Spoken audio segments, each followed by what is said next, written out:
friends, it's Emily from burlapkitchen.com, where I'm all about simplicity. Today we're going to make something super cute for spring with a Dollar Tree wood palette. The first thing that I'm going to do is I'm going to stain this using Minwax in the color Dark Walnut. I always put on gloves when I stain, and I just use an old rag. I dip it into the stain, I rub it on, and then I rub it off. You definitely want to use gloves when you're doing this. If not, the stain will get on your fingers and it will stay there for a while. It's very hard to get off, so make sure you get a good pair of gloves for this. I just grabbed the cleaning ones, or the cleaning gloves. You can get them at Walmart in the cleaning section. Did that make sense? So I dried that really good, and then I'm going to take some Vaseline, and I'm just going to take my finger and dip it in, and then I'm just going to rub it randomly throughout the this palette here. Don't overthink it, just add it wherever. And then I'm going to take some white chalk paint and I'm going to paint it. When you do this, you have permission to paint as sloppy as you want to. Make sure it's, I feel like the more sloppy you paint with this, the better the project turns out. Make sure it's clumpy, and just paint sloppy. So I'm just going on the front there. And then I'm going to just dry paint it on the back. I'm not too worried about the back, but I do want it to look sort of finished and blend in with the rest of the project. I'm going to give it a nice dry. Once it's dry, I did give it 2 coats of paint and dry in between. Once it's dry, then I'm going to take this little scraper. This is a putty knife. You can get these at Lowe's. And I'm just going to scrape the paint off. So when you put the Vaseline on, the paint will not stick in those places. Then when you paint that and it dries and then you take your scraper over it, you can see how it just kind of chips.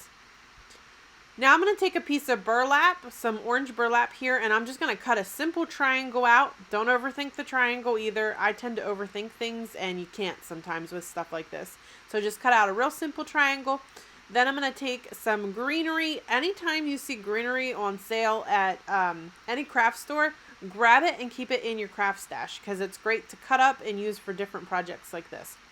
So I'm going to cut that up. I thought that was just still a little bit too much, so I just kind of kept trimming down until I got it to look how I wanted it to look. Once I got it to look the way I wanted it to look, I tied the ends with some twine, some really thin twine. This just keeps it all together and helps it to be easier when I go to hot glue it onto my carrot. It keeps everything in place. So I'm just going to trim that up real quick. And then I'm going to hot glue my carrot down to my little wood palette. And be careful you don't burn your fingers because that hot glue will seep through that burlap there. Just like that. Now I'm going to hot glue the little greenery here to the top. And I'm going to use my scissors to hold it down. And then I'm going to take some raffia and I'm just going to tie a really simple bow. Okay, that's looking pretty good. You kind of got to pull those some of those pieces through when you tie your bow. And then I'm going to trim it down a little bit and hot glue it right over the center there of that greenery. And then I'm just going to trim these little pieces down. And then guys, you have the cutest little project. I wanted to show you one more thing.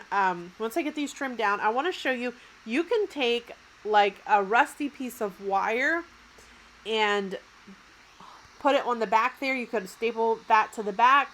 Or you could take, if you don't want to mess with the wire, you could take a little piece of twine. I'll show you in a second what that will look like.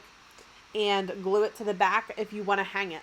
I'm actually not going to hang mine. I'm just going to prop it on the shelf. But I just want to show you what that would look like. So there you go, guys. You have a super simple craft. I hope you guys enjoyed this one as much as I did. For more fun ideas just like this, please visit burlapkitchen.com. Thank you.